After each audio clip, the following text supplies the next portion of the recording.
Bangladesh premiere league (BPL) में 4 बार की Fateh team को मिला विक्टोरियंस की मालिकन नफीसा कमाल ने पाकिस्तान सुपर लीग (पीएसएल) में फ्रेंचाइज खरीदने में दिलचस्पी जाहिर की है।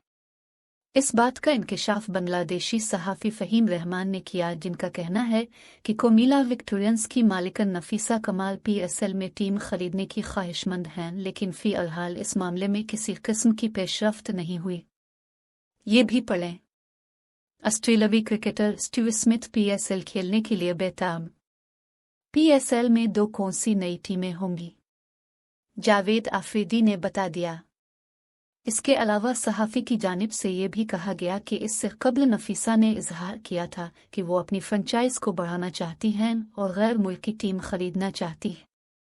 इससे कबल 2021 में नफीसा ने अपनी टीम में Pakistani star fast bowler Shaheen Shah Afridi को लेने की ख्वाहिश का इजहार भी किया था।